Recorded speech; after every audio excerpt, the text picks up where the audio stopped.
안녕하세요.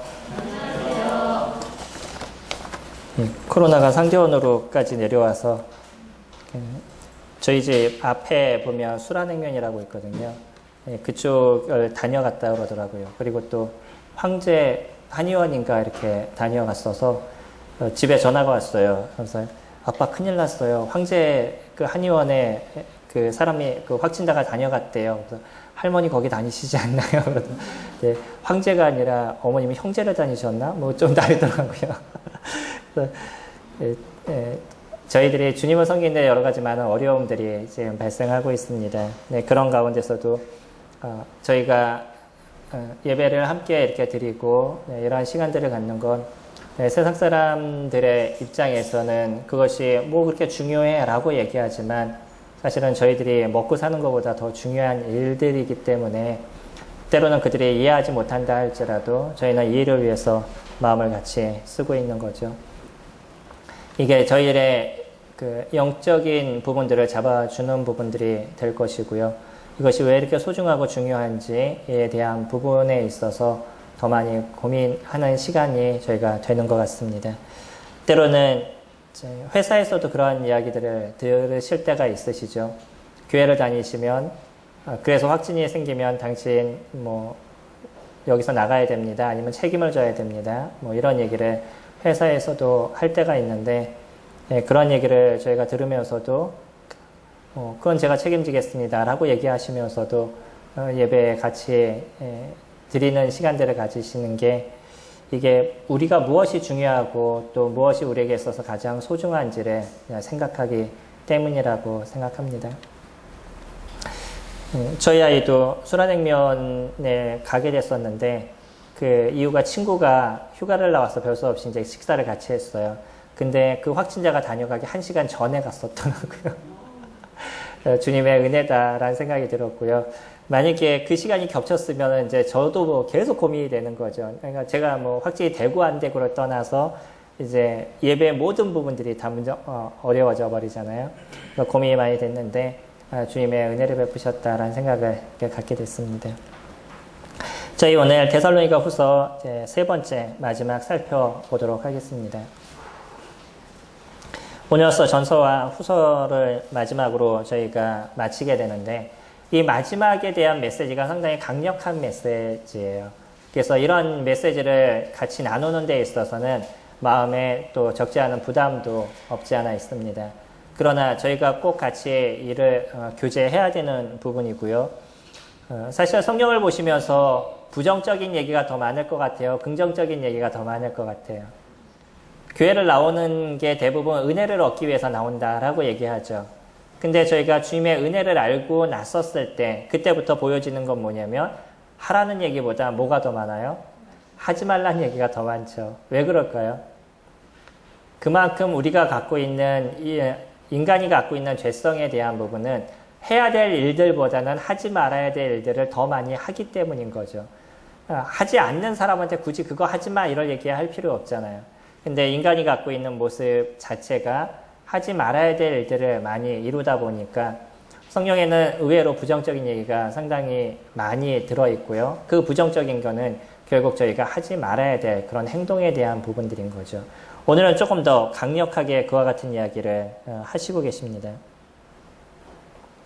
6절에 보시면 3장 6절에 형제들아 우리 주 예수 그리스도의 이름으로 너희를 명하노니 게으르게 행하고 우리에게서 받은 바 전통대로 행하지 아니하는 모든 형제에게서 떠나라. 어떻게 하라고요? 강력하시죠. 어떤 자에게 떠나라고 얘기하냐면 게으르게 행하고 우리에게 받은 바 전통대로 행하지 않는 것.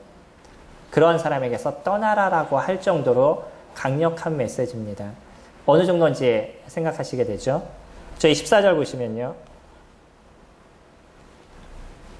누가 이 편지에 한 우리말을 순종하지 아니하거든 그 사람을 지목하여 사귀지 말고 그로 하여금 부끄럽게 하라. 이것도 강력하신 거 보시죠. 그 사람과 같이 교제도 하지 말아라. 이렇게 얘기하고 있어요. 왜 전능하신 하나님이 또 은혜의 하나님이 모든 사람을 사랑해 하라고 얘기하셨던 그분, 너희들 서로 사랑해, 이것이 우리에게 준 첫 번째 명령이다 너에게 주는 새로운 명령이다 라고 얘기하시는 그분이 왜 이와 같이 믿은 형제들 안에서 너희들 같이 교제도 하지 마. 그 사람에게서 떠나라는 얘기를 하고 계시냐는 거예요.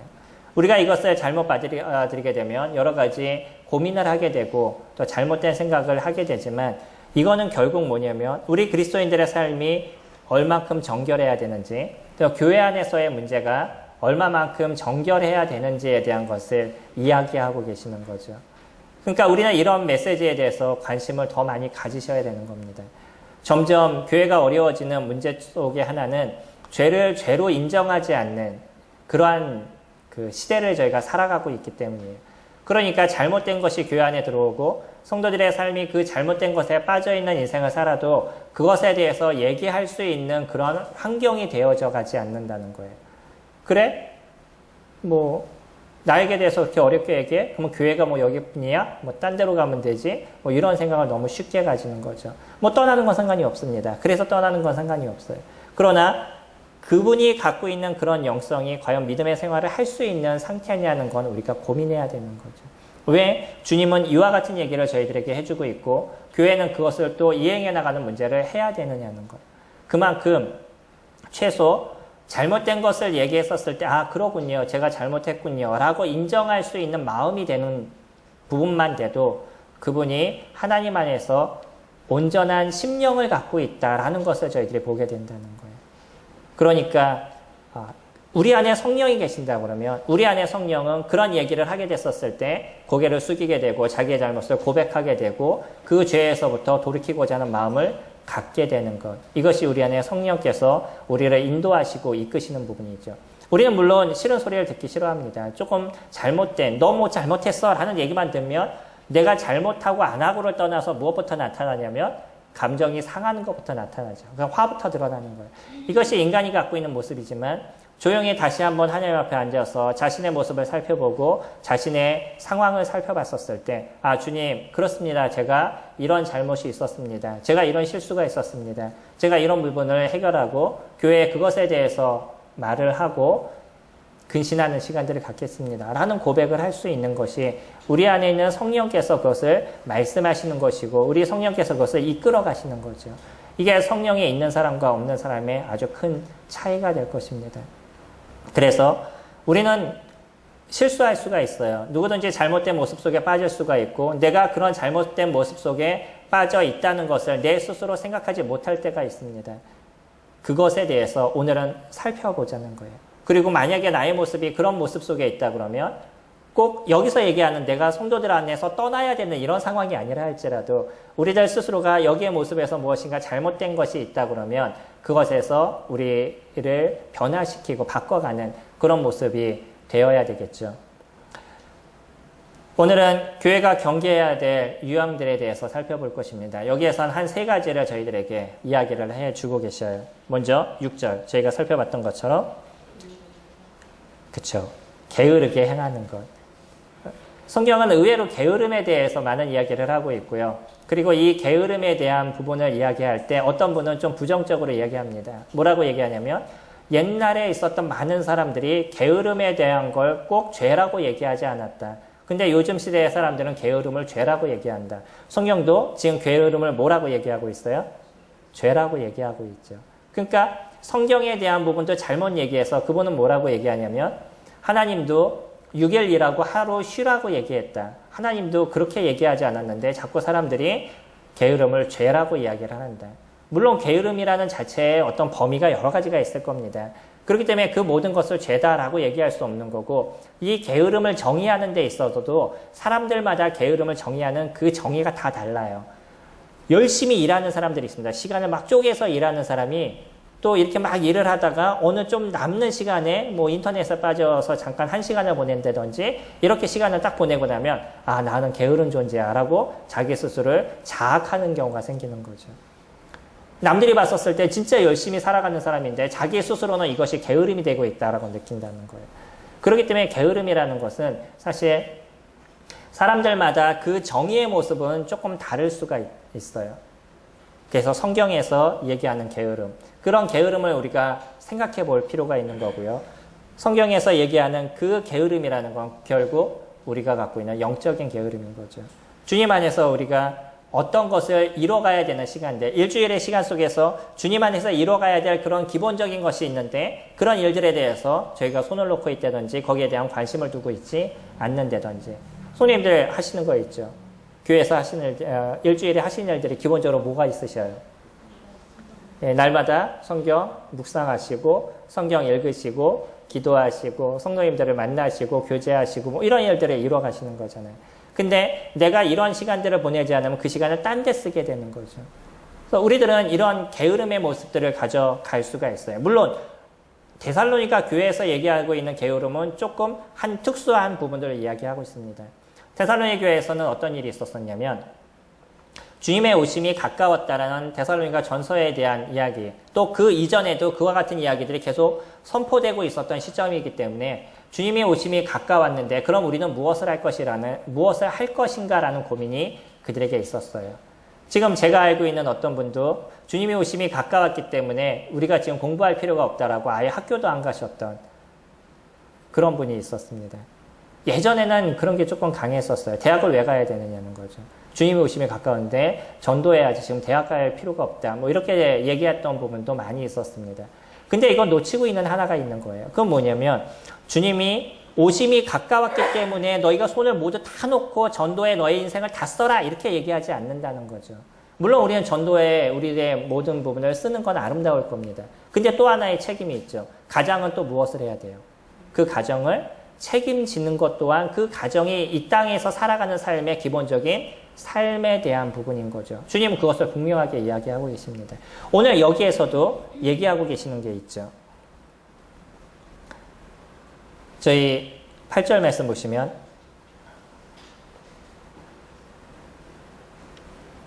7절부터 보시면 어떻게 우리를 본받아야 할지를 너희가 스스로 아나니 우리가 너희 가운데서 무질서하게 행하지 아니하며 누구에게서든지 음식을 값없이 먹지 않고 오직 수고하고 해서 주야로 일함은 너희 아무에게도 폐를 끼치지 아니하려 함이니 우리에게 권리가 없는 것이 아니요 오직 스스로 너희에게 본을 보여 우리를 본받게 하려 함이라.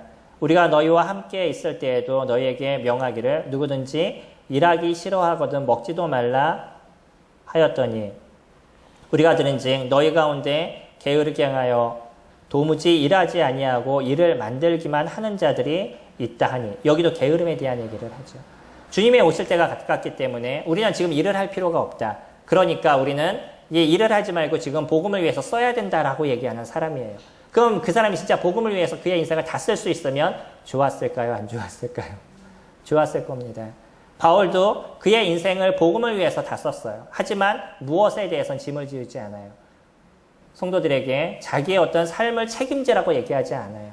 그리고 자기 스스로가 이거는 받을 수 있는 권한이었던 거죠. 예수님도 뭐라고 얘기했었어요? 밭을 가는 소에게 그 입에 망을 씌우지 말라라고 얘기하죠. 일하는 일꾼이 그 싹을 먼저 받는 것이 합당하다라고 얘기했었어요. 그럼에도 불구하고 바울은 자기가 받아야 될 기본적인 것도 받지 않았어요. 그리고 무엇을 했냐면 자기 스스로가 자기의 먹을 것을 책임지는 일을 그가 이뤄가게 됐었죠. 물론 바울이요 모든 시간을 다 일하면서 자기 일한 것 갖고 썼던 사람은 아닐 겁니다. 우리가 아는 것처럼 여러 사람들의 연보를 통해서 그를 도와주는 연보를 갖고 거기서 생활을 했지만 그럼에도 불구하고 자신이 무엇인가 부족하다고 그것을 달라라고 교회 가운데 얘기하거나 이런 사람이 아니었다는 것이에요. 자기 해야 될 일은 자기 스스로가 했던 사람이 바울이었습니다. 그러면서 그 자신은 그것에 대한 본을 사람들에게 보여주고 싶었던 거죠. 근데 어떤 사람들은요 그렇게 일을 하지 않으면서 자기는 일을 하지 않으면서 자기에 대한 책임을 딴 사람들이 자꾸 쥐어주는 거예요. 그러니까 어떤 성도가 자꾸 어려워요. 가정적으로 힘들어요. 근데 그 사람이 일도 하지 않으면서 맨날 힘들다라고 얘기해요. 그래도 옆에서 보는 성도님들은 어때요? 안쓰럽잖아요. 그러니까 내가 갖고 있는 물질을 그에게 자꾸 도와주고 그의 어려움을 자꾸 도와주고 이런 시간들을 계속 가져왔었던 거죠. 바울은 이런 사람을 향해서 뭐라고 얘기하냐면 일하기 싫거든 먹지도 말아라 라까지도 이야기를 하고 있어요. 자기의 수고를 통해서 자기의 먹을 것을 책임지라는 거예요. 이거는 일하는 노동에 대한 것은 모든 사람들에게 주어져 있는 우리들의 삶에 대한 부분입니다. 우리는 얼마든지 일할 수 있는 육체가 있고 일할 수 있는 힘이 있어요. 그러면 그것이 직업에 대한 부분은 다 다른다 할지라도 얼마든지 우리는 일할 수 있는 부분이기 때문에 우리들이 갖고 있는 육체를 갖고 일을 해야 된다는 거죠. 그리고 나의 필요한 것을 채워 나가야 된다는 거예요. 이게 기본적인 건데 사람들은요, 어떤 사람은요, 그렇게 일을 하지 않아요. 그리고 교회에게 자꾸 자기의 그 필요를 채워달라고 얘기하고 있는 거죠. 이렇게 하지 말라는 거예요. 이런 사람들을 향해서 바울은 게으른 자다라고 얘기하고 있는 거죠.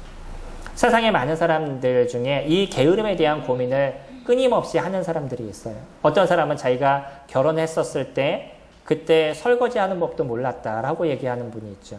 이거는 그분이 부유해서 그럴 수도 있겠죠.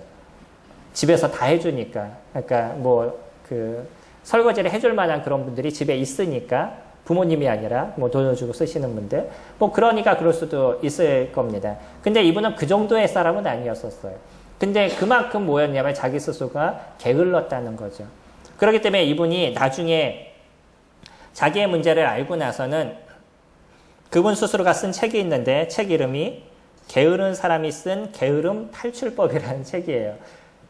이름도 좀 신기하더라고요. 이름이 지희라는 분입니다. 여자분이신데 지금은 나이가 40대에서 50대 정도 되신 분으로 제가 보는데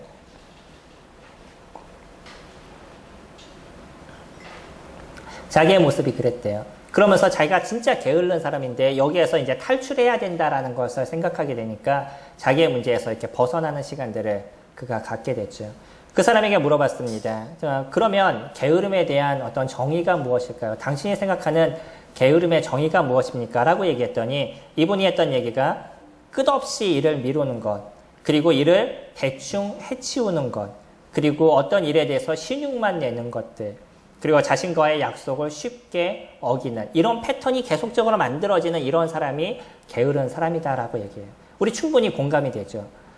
저는 생각을 할 때가 있어. 많이 생각을 하는데 생각만 하고 실질적으로 일을 안 해요. 근데 뒤돌아보면 나는 뭐라고 생각하냐면 많은 일을 스스로 생각을 하고 있어요. 왜냐하면 저는 생각을 했으니까. 근데 실질적으로 나타난 건 하나도 없어요. 고민만 하고 있었던 거죠. 그러니까 나는 나대로 힘들어. 근데 일은 일대로 하나도 안 돼요, 저는. 이런 모습들이 게으르다라고 얘기하는 거예요. 그리고 또 어떨 때는 일을 하는데 그냥 귀찮으니까 대충 해치워버리는 거예요. 그리고 일은 끝냈다라고 생각하는 거죠. 한국 사람들의 모습 중에 좋은 것과 안 좋은 것이 나눠지게 되는데 하나는 뭐냐면 빨리빨리 대충 일을 처리해버리는 거예요. 빨리빨리까지는 좋은데 일을 대충 처리해버리니까 나중에 삼풍백화점 같은 문제가 저희들 안에 나타날 때가 있었죠. 지금은 예전 같진 않잖아요. 그래도 빨리 하더라도 잘 짓는 이런 모습들이 저희들에게 있는데 예전에는 막 빨리빨리 하는 것만 문제였어가지고 지금 분당에 지어진 그 아파트들을 보면 아파트 안에 피티병 같은 거 들어져 있고 이런 얘기 많이 들어보셨었죠. 아파트를 짓는데 빨리 져야 되잖아요. 그리고 싸게 져야 되잖아요. 그러니까 벽과 벽 사이에 콘크리트로 다 집어넣어가지고 막아야 되는데 그 공간을 막기에 돈이 많이 들어가니까 안에다 피티병 같은 거 집어넣어버리는 거예요. 그러면 그 집에 무엇이 또 나오겠어요? 환경 호르몬이 나오는 거죠. 이런 문제가 예전에 지었던 분당 아파트에 많이 나타났었습니다. 당시에 우리가 갖고 있는 의식 자체가 그랬던 거죠. 남들이 보이지 않는 곳에선 대충 해버리는, 그러나 빨리 지면 되는 것 같은 이런 생각들을 갖고 있는데 실질적으로 이런 것이 우리 일상에서 나타난 게으름이다라고 표현한다는 거예요. 우리는 게으름에 대해서 잘 생각하셔야 될 필요가 있습니다. 난 그냥 일을 열심히 해, 잘 해놨어, 그리고 빨리 끝내놨어, 이것만 갖고서 난 성실한 사람이야, 이렇게 얘기하지 않는다는 거예요. 그 속에서는 성실하게 그 일을 잘 맞춰가고 있느냐가 중요한 거죠. 대충 끝나거나 어떤 신용만 하거나 이런 모습, 아니면 또 자기에게 그 약속을 했는데 잘 지키지 않는 경우 있죠. 저도 다이어리에 끊임없이 적습니다. 오늘 해야 될 일. 그거 적어놓고 그 다음날 또 적어요. 그날 했던 거 오늘 해야 될 일. 쭉 적어놨는데 보면 월요일날 해야 될 일이 화요일날, 수요일날, 목요일날 넘어가서 금요일까지 가버리는 이런 문제가 발생해요. 그래서 게으름이라는 거는 자기 자신이 안 하고 있는 것에서부터 변화를 시키셔야 되는데 그런 변화는 어떻게 시켜야 되냐면 너무 많은 생각 속에 빠져 있는 것도 좋지 않을 때가 있습니다. 제가 얘기했죠. 생각만 하고 일어나지 않는다는 거예요. 좀 단순하게 생각하고 그리고 그 다음에 해야 될 일. 우리들이 실질적으로 움직여 나가는 거예요.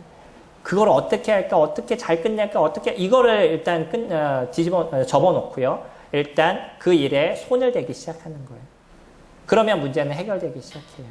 그리고 너무 많은 것에서 바뀌려고 노력하지 말고 내가 잘못되고 있는 것 중에 하나씩 바꾸려고 노력하셔요. 한순간에 모든 게 다 이루어지지 않습니다. 다만 내가 바꾸고자 하는 그 하나를 갖다 바꿔놓기 시작하면 변화가 이루어지는 거예요. 선생님들이 왜 우리가 예배를 드리는 게 자연스러워지셨죠? 그거는 예배를 드리는 그 시간을 계속 지켜오셨기 때문인 거예요. 그리고 그 시간이 되면 다른 건 안 해도 여기는 가야 돼 라는 생각으로 맞춰가니까 우리가 예배 드리는 게 우리에게 있어서 자연스러운 습관으로 변해버렸던 거죠. 이게 하나씩 변해가는 거예요. 말씀을 묵상하시는 것도요. 잘 안 되시는 이유가 뭐냐면 생각으로 난 말씀을 묵상하기 싫어. 난 진짜 안 할 거야. 뭐 이런 분들이 없으시잖아요. 하려고 노력하는데 잘 안 되시는 거죠. 근데 그거는 생각만 하시는 거잖아요. 해야 될 때라는 그냥 아침에 일어나서 눈 딱 뜨면 성경을 볼 수 있는 걸 만들어 가시면 일단 첫 절을 딱 읽는 순간에 묵상을 쭉 해나가시잖아요. 근데 거기까지 가는 게 어려운 거죠. 근데 그거를 만드시라는 거예요. 뭐 너무 고민하지 마시고 그냥 눈 뜨면 그냥 바로 그 성경을 보실 수 있는. 요즘은 핸드폰에도 어플이 많이 되어 있죠. 물론 또 핸드폰으로 보시려니까 핸드폰 딱 잡자마자 딴 것부터 보시기 시작해가지고 1시간을 딴 걸로 다 보내거나 이러면 안 되잖아요. 그 환경적으로 내가 안 되는 걸 그냥 바꿔가시는 거예요. 내가 만약에 핸드폰을 통해서 성경을 보는 것보다 다른 것을 보는 게 더 많으시면 핸드폰을 보지 말고 성경부터 찾으셔야 되는 거예요. 종이로 된 걸 보셔야 되는 거예요. 이거는 내가 갖고 있는 성향이 다 다르신 거죠. 어떤 분은 핸드폰을 통해서 잘 하시는 분이 계셔요.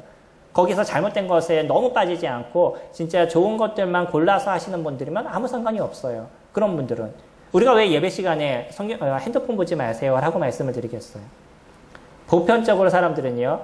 나는 두 가지를 다 할 수 있어 라고 생각하면서 핸드폰 보면서 메시지는 난 다 듣는다라고 생각하는 거죠. 되시는 줄 아셔요? 안 되십니다. 나는 다 들었다라고 생각해요. 집에 가서 한번 생각해 보셔요. 뭘 들으셨는지. 대부분의 사람들은 핸드폰 보면서 된다라고 생각하지만 안 되는 거예요. 근데 어떤 사람은 되는 사람이 있어요. 하지만 보편적으로 안 되는 거기 때문에 하지 말라라고 얘기하시는 거죠. 그러니까 우리 예배 시간에 대한 부분은 한 두 가지의 모습들이 있어요. 첫째는 이 시간이 우리가 주님 앞에 서 있다는 마음을 갖고 계셔야 된다는 거예요. 그냥 이명재가 얘기해? 그래 한번 들어봐? 이런 개념이 아니시고요. 저희가 예배라고 말씀을 드리는 그 이유가 이 교제하는 이 시간 속에 하나님이 역사하시고 성령이 역사하신다는 걸 우리의 마음 가운데 갖고 계셔야 된다는 거예요. 그렇기 때문에 우리들이 갖고 있는 기본적인 자세가 준비가 되어 있지 않으면 우리들 귀에 하나님의 메시지가 들어오지 않습니다. 그의 자세에 대한 중요한 거예요. 그리고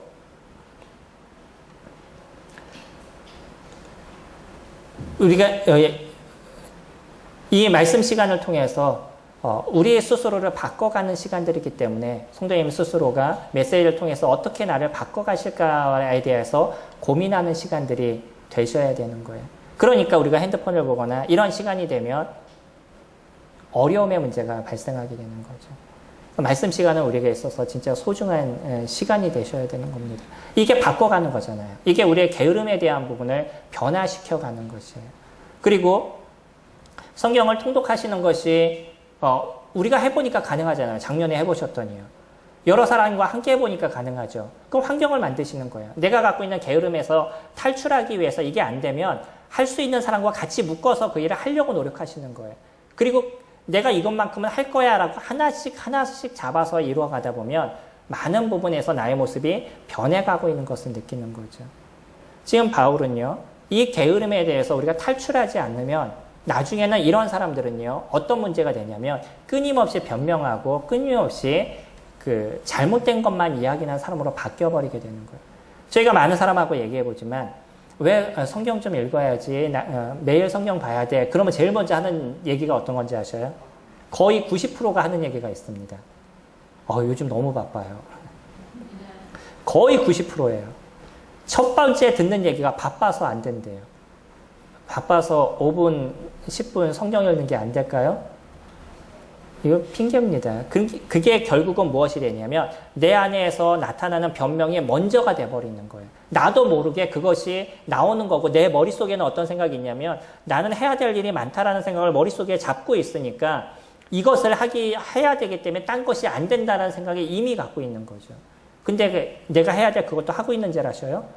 안 하고 있어요. 이게 게으른 사람의 특징입니다. 어떤 일에 대해서 해야 돼 라고 얘기하면 시간을 많이 쓰는 사람들은 그래요? 그러면 내가 어떻게 시간을 조정해 보죠. 이 얘기가 먼저예요. 그러면 내가 하고 있었던 일을 조금 조정하는 거예요. 그리고 필요 없게 쓰는 시간들을 조금 조정하고 그러면 다 할 수 있습니다. 아무리 바쁜 시간이 우리에게 놓여 있어도요. 제가 시간들을 다 따져보면 노는 시간들은 항상 붙잡고 있더라고요. 그거는 안 버리려고 그래요. 물론 우리가 쉬는 시간들이 필요한 거죠. 근데 할 수 있는 건 얼마든지 있다는 거예요. 근데 내 스스로가 안 돼라고 얘기하는 순간에 그거는 될 수가 없습니다. 이것을 무엇이라고 얘기하냐면 게으름이라고 얘기하고요. 그러다 보면 어떤 문제가 발생하게 되냐면 내가 해보질 않았잖아요. 시도를 안 해보니까 거기에 대한 무엇이 없어요. 결과물이 없는 거죠. 결과물이 없으니까 자꾸 자기는 자기 스스로를 비하하게 되는 거예요. 딴 사람은 되는데 왜 나는 안 될까? 왜 하나님은 나를 못하게 할까? 나를 왜 안 하게 하셨을까? 왜 나로 하여금 할 수 있도록 도와주지 않으실까? 자꾸 변명을 누가 하게 되냐면 하나님께 하게 되는 거예요. 내 스스로는 거기에 대해서 해보려는 마음조차도 없었어요. 그리고 한두 번 시도해보다 그냥 안 되니까 그냥 뭐 별 수 없지. 나는 원래 이래. 라는 얘기를 자꾸 하게 되는 거예요. 그리고 그렇게 결과물이 없다 보니까 나중에는요. 성공에 대한 것이 없었기 때문에 거기에 대한 동기부여 자체가 나한테서 일어나지를 않는 거예요. 이거는 우리가 영적인 것뿐만 아니라 우리가 살아가는 삶의 모든 패턴에서 드러나고 있는 부분인 거죠. 우리는 어떤 부분이든지요. 그걸 얼마만큼 잘하느냐 못하느냐의 차이가 있지 시도해 보시면 되게 되어져 있어요. 그거는 모든 사람의 모습입니다. 내가 이만큼 발전하는 사람이 있고 이만큼 발전하는 어떤 우리 태생적인 부분들 뭐 IQ 160 갖고 있는 사람과 저와 싸워가지고 제가 이기겠어요?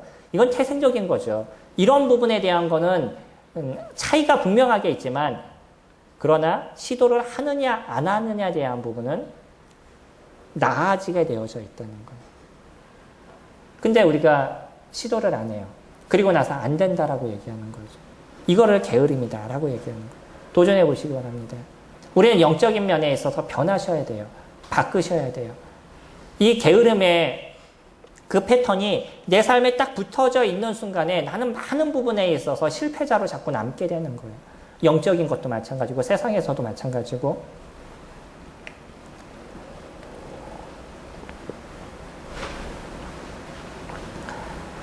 아이들이 팀플이라고 요즘은 학교에서 여러 사람을 모아가지고선 그 사람들을 이렇게 모아줘서 그 사람들에게 하나의 프로젝트를 줘요. 그리고선 어떤 결과물을 나라고 얘기하죠. 요즘 대학생들 보니까 그것 때문에 그냥 하루 종일 시간들을 다 보내요. 근데 재밌는 건 뭐냐면 그 6명을 붙여준다 그러면 6명에서 실질적으로 일하는 애들 한 2명밖에 되지 않아요. 나머지는 그냥 아무것도 안 해요. 근데 그 아이들의 생각들은 뭐냐면 그냥 제가 알아서 하겠지 뭐 제가 잘 하겠지라는 생각일 거예요. 자신이 무엇인가를 해야 된다라는 생각을 갖지 않는 거죠. 이미 그 마음속에 무엇이 있는 거냐면 그냥 패배감이 있는 거예요. 난 할 수 없다라는 어떤 패배감이 있는 거예요. 무엇인가를 도전해봐야 되잖아요. 해봐야 되는 거잖아요.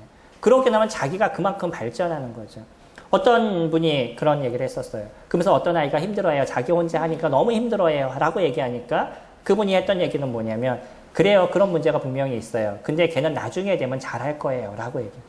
그렇게 어려움 속에서도 혼자 다른 6명이 해야 될 걸 혼자 다 하지만 그런 시간들이 통과하고 나면 당시에는 힘들었어도 나중에는 그 아이들보다 월등하게 높아지는 그 아이의 모습을 보게 될 거라는 거예요.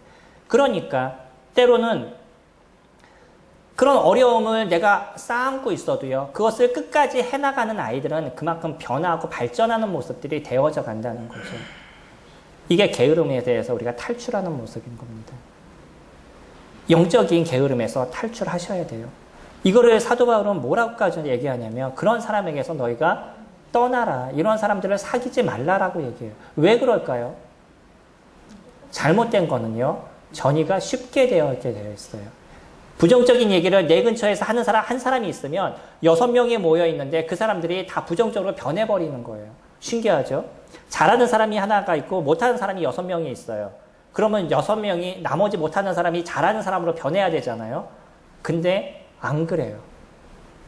잘하는 사람이 5명 있고 못하는 사람이 한 사람이 있는데 나중에 시간이 지나서 보면 이 5명이 못하는 사람을 변해가고 있는, 뭐가 더 많이 전이가 돼요? 안 좋은 것에 더 많이 전이가 되는 게 일반적인 사람들의 모습인 거예요. 죄의 모습도요.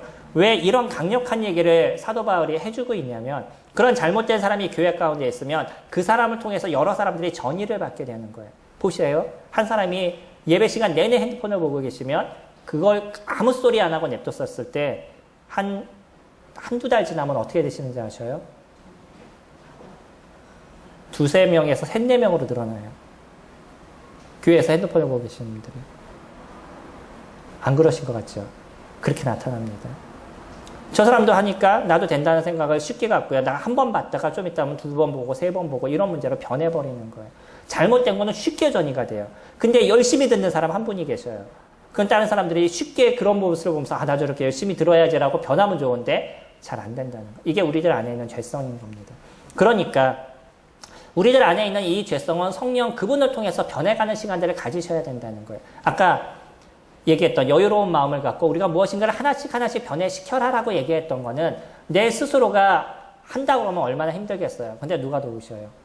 성령 하나님이 우리를 도우신다는 거예요. 그분이 우리를 하게 하신다는 거예요. 도전하시기 바랍니다. 그리고 성령께 우리의 삶을 부탁하시고 의지하시기 바라요. 그러면 주님께서 우리를 변화시키고 바꿔가시는 일들을 이뤄가게 되시는 거예요. 혹시 데살로니가 교회처럼 나는 그래 일하는 게 너무 힘들어. 나는 일할 수 없어. 라고 얘기하시는 그런 분이 있다라고 생각하신다고 그러면 내가 갖고 있는 그 작은 재능을 갖고 어떻게 쓸까 싶으니까 주님 앞에 의지하고 무엇인가를 도전해보는 시간들을 가지셔요. 주님께서 그것을 변화시키시고 바꿔가신다는 거예요. 그게 성령께서 우리에게 해주시는 겁니다. 누구를 중요하게 여길 때 그것이 가능한지 아셔요? 하나님을 중요하게 여길 때요. 하나님의 내 삶의 가장 소중한 부심을 내가 인정하는 인생을 살아가게 됐을 때 그 하나님께서 우리 스스로를 소중하게 여기시는 일들을 만들어가고 계신다는 거예요. 나는 하나님을 그렇게 소중하게 여기지 않아요. 그럼에도 불구하고 하나님께 자꾸 무엇인가를 해달라고 그러겠어요. 이것이 잘 이루어지겠어요? 많은 사람들이 실수하는 것이 있습니다. 우리가 주님을 섬기는 건 내가 무엇인가를 해라고 얘기하는 게 아니라는 거예요. 누구의 말씀을 우리가 따라 살아가는 거예요. 하나님의 말씀을 따라 살아가는 거기 때문에 하나님께서 하신 이야기에 대해서 내가 그것을 어떻게 행해 나갈 것이라는 게 중심인 거죠. 그러니까 우리에게 있어서 가장 소중한 그분이 누구셔요? 하나님이셔야 되는 거예요. 거기에서 이루어지는 일들을 우리가 이뤄가는 거지 내가 하는 일들을 위해서 하나님을 의지하는 것이 아니에요. 이것이 바뀌는 순간에 우리들의 영적인 거는 쉽게 무너지게 됩니다. 이거 진짜 조심해야 될 부분인 거예요.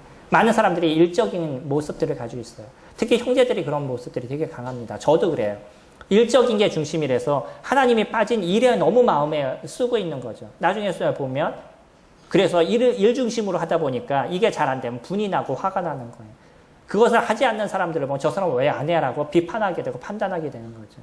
하나님이 빠지기 때문에. 하나님께서 그게 중심이 되면 일이 안 돼도 그 책임을 누가 져가실겠어요? 하나님이 지시겠죠. 하나님께서 알아서 하실 거 아니에요. 두 번째 얘기할 때 무엇을 얘기하냐면 그래서 우리에게서 받은 전통대로 행하지 아니하는 자에게서 떠나라라고 얘기해요. 게으른 자에게서 떠나라라고 얘기하고요. 두 번째 전통대로 얘기해요. 그러니까 바울이 보냈던 그 메시지는 지금 우리에게 무엇이 되고 있어요? 성경이 되고 있는 거죠. 하나님의 말씀이 되고 있습니다.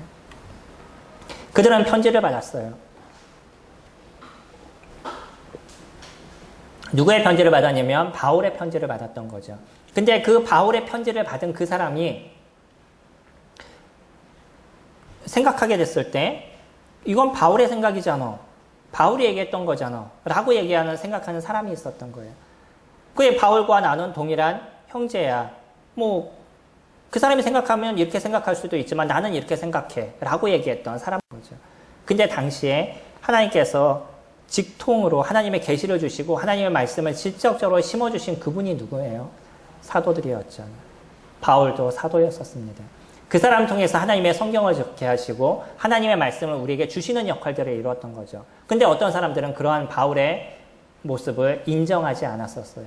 고린도 후서에서 보면요.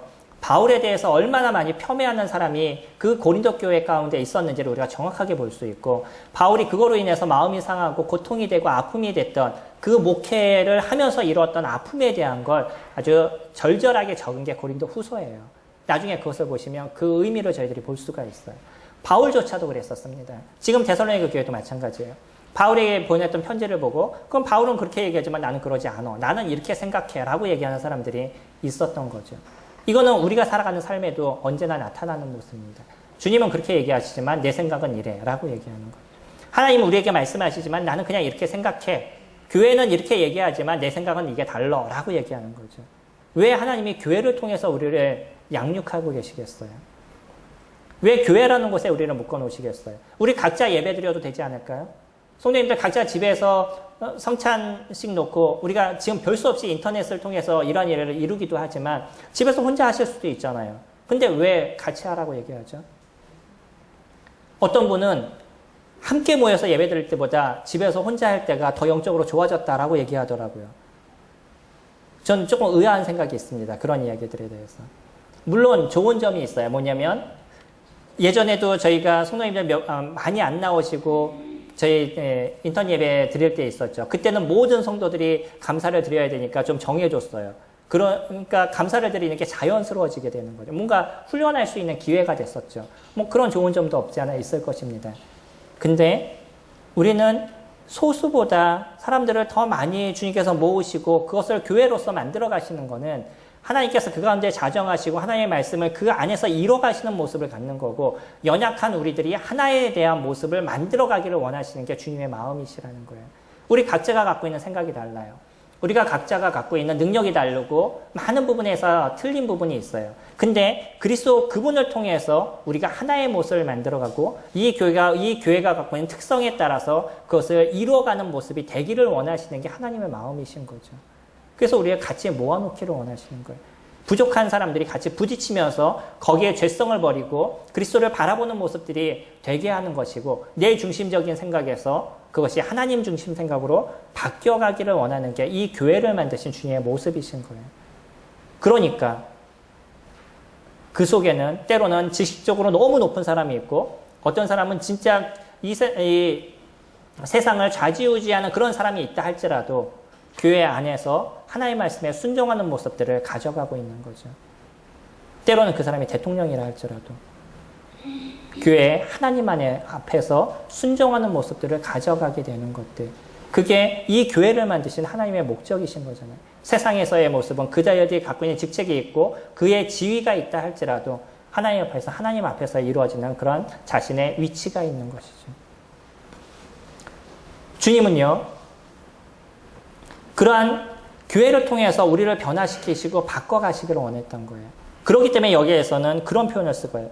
우리에게서 받은 전통대로 행하지 않는지. 교회는 정해진 어떤 부분들이 있습니다. 이것이 성경적이냐? 비성경적이라고 하면 바꿔야 돼요. 근데 우리가 얘기하는 성경적이다라고 얘기할 때는 성경에서 벗어나지 않는 것을 교회는 만들어갈 때가 있죠. 무엇인가를 통합시키기 위해서 해나가는 일들이 있어요. 이번 같은 경우 저희는 올해 무엇을 중심으로 같이 섬기자고 얘기했어요? 선한 일이잖아요. 우리 교회가 오래 가기 위해서 중심적으로 준비하는 게 선한 일인 거죠. 그래, 교회는 그래? 근데 나는 내 마음대로 할 거야. 나는 그러나 그렇게 생각하지 않아. 라고 누군가는 삐쳐나가서 자기의 생각대로 한다 그러면 하나의 모습이 되겠어야 되지 않겠어요? 그것을 만들어가는 것이 교회인 겁니다. 그것이 성경적이냐 비성경적이냐 이걸 따지는 것이 아니라 교회가 같이 가는 것입니다. 특히 하지만 중심적인 것, 목회를 하시는 사람이나 인도자들은 언제나 그 교회가 가는 길 속에 하나님 말씀 안에서 벗어나고 있느냐 그러지 않느냐를 계속 체킹하면서 가야 된다는 것이에요. 그런 중심적인 것이 만들어졌을 때 교회는 성장하게 되고 변화하게 되는 모습들을 가져가게 되는 거죠. 바울은 그래서 바울이 데살로니가 전서를 썼던 그 메시지의 많은 부분들을 이야기하면서 내가 너희에게 전했던 그 메시지에서 그것을 인정하지 않는 자, 그것에서 벗어나는 자, 그런 사람들과 사귀지 말라라고 얘기하고 있는 거죠. 얼마나 강력하셔요? 성도님들 한번 생각해 보셔요. 성도님들에게 하나님의 말씀을 따르지 않는 사람과 만나지도 말아요 라고 얘기하면 이게 얼마나 무서운 얘기예요. 얼마나 많은 사람들이 하나님의 말씀을 따르지 않고 있죠. 요즘 시대에. 그게 초대교회와 지금의 모습입니다.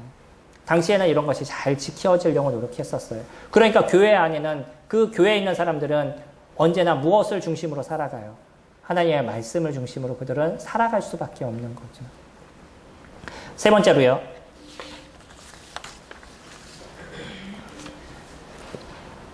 11절 말씀 보시면 우리가 들은즉 너희 가운데 게으르게 행하여 도무지 일하지 아니하고 일만 만들기만 하는 자들이 있다 하니. 이거 어떤 사람이죠? 이런 사람들은 본인은 일하지 않아요. 그러니 일만 만들어요.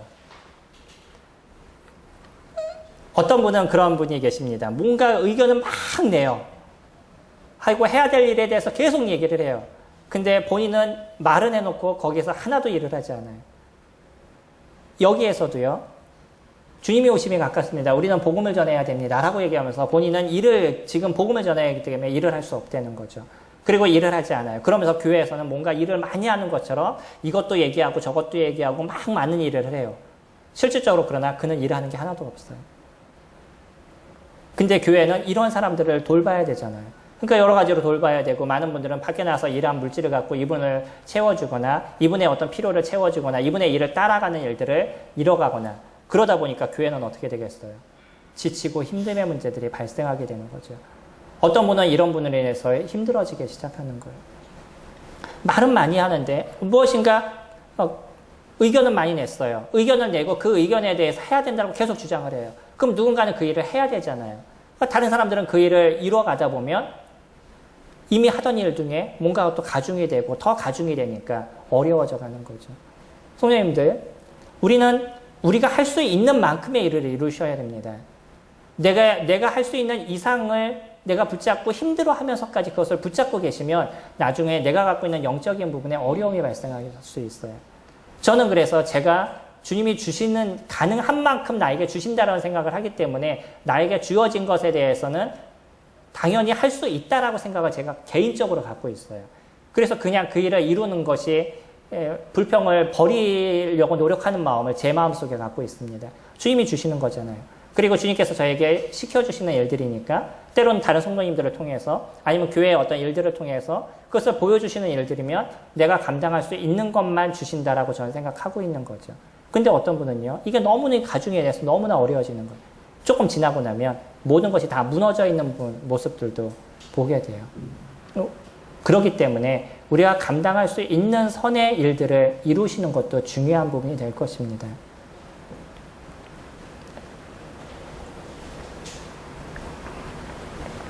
내가 어떤 의견을 내고 내가 때로는 할 수 없어도 그러나 교회에 좋은 부분이 될 수 있으니까 충분히 의견은 낼 수 있겠죠. 근데 최소 내가 의견이 냈으면 의견을 냈다 그러면 거기에서 내가 도울 수 있는 무엇인가는 할 수 있는 마음이 있어야 되는 거잖아요. 그러지 않으면 어려워지고 힘들어져 가는 거예요. 누군가는 고통스럽고 아픔의 문제가 거기에서는 발생하게 되는 거죠. 그래서 이런 일들이 교회 가운데 발생하게 되면 교회가 어려움의 문제가 되기 때문에 바울은 뭐라고 얘기하냐면 이런 사람에게서 너희가 떠나야 된다. 이런 사람들을 부끄럽게 만들어야 된다라고 얘기합니다. 좀 심하게 얘기하시는 거죠.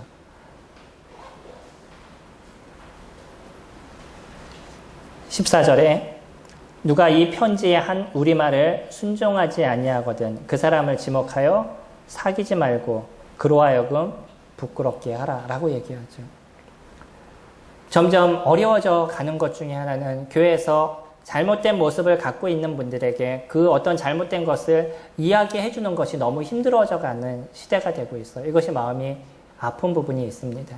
무엇인가 좀 변화시켜주고 싶고 좋은 부분으로 만들어주고 싶어도 그런 한마디가 결국 나에게 대해서 어려운 얘기를 한다는 생각들을 갖게 되니까 그런 얘기를 하는 게 점점 어려워져 가고 있어요. 그만큼 교회는 영적으로 떨어져 가고 있는 모습들이 되어져 가고 있다는 거죠. 누구든지 그 사람을 폄훼하기 위해서 그런 얘기를 하는 인도자는 없어야 됩니다.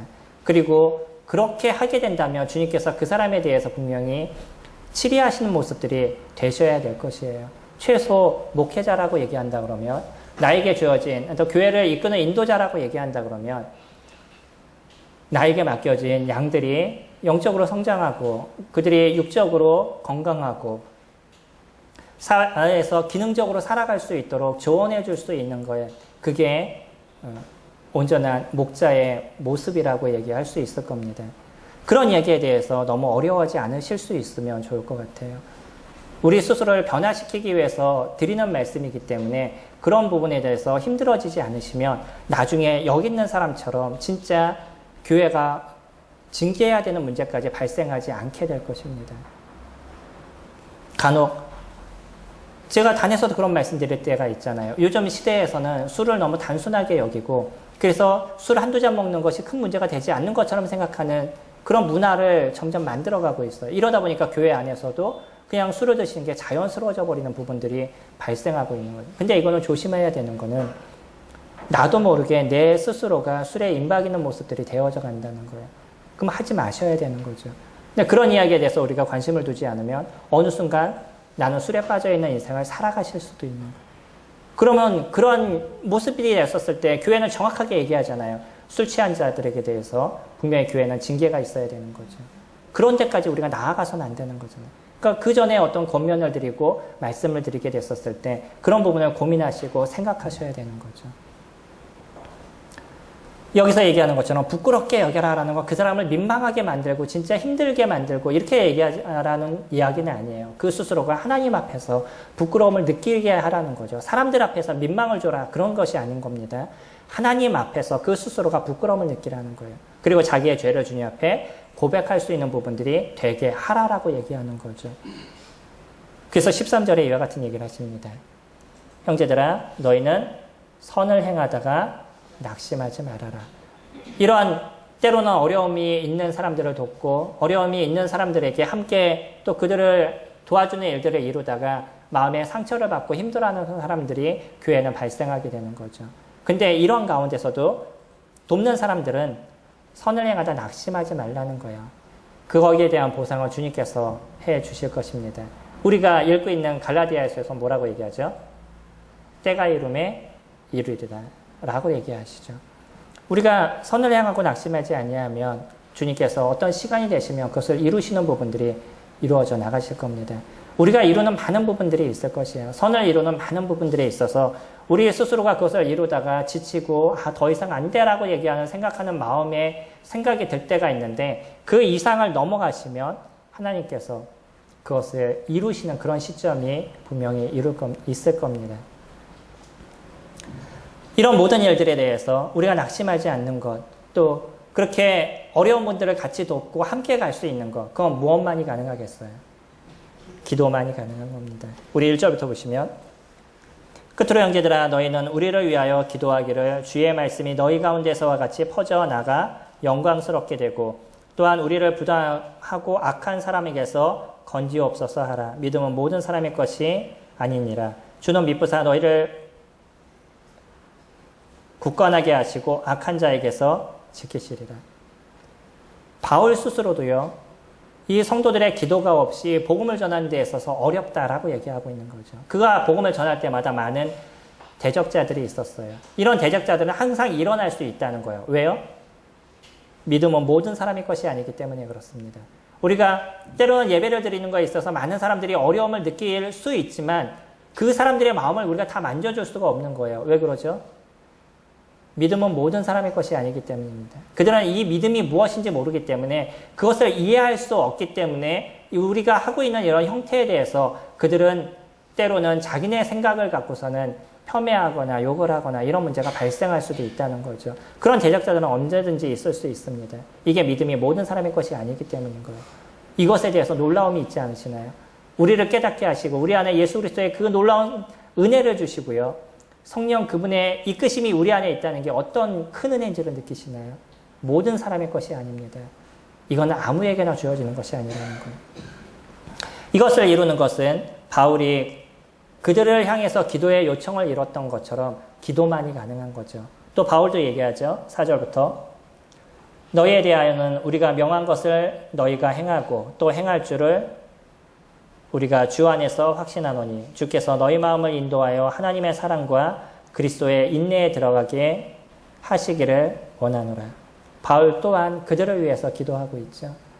이게 중보의 기도가 잘 만들어질 때 우리의 모습들이 온전함의 모습들을 이뤄가게 될 겁니다. 어려움에 있는 성도들이 있다면 함께 기도해 주시기 바랍니다. 그리고 우리 각자가 서로가 위해서 기도해 주는 이런 모습들이 아름답게 이루어지게 됐었을 때 교회는 이 죄의 문제가 벗어나게 되고 이런 어려움을 갖고 있는 사람들, 게으른 사람들, 말씀을 따르지 않는 사람들, 때로는 일만 만드는 이런 일들이 교회는 없어지게 될 거예요. 그만큼 교회는 정결하고 아름다움의 모습들이 만들어지게 되겠죠. 오늘 이 교회가 이루고 있는 왜 교회가 정결해야 되는지 이런 어떤 잘못된 모습들이 무엇인지를 함께 생각해보는 시간들을 가졌습니다. 우리 스스로를 한번 점검해 보시고 만약 우리의 모습에서 이런 잘못된 것이 있다 그러면 그런 것을 하나씩 정리해 나가시는 저와 성도님들이 되시기를 소망합니다.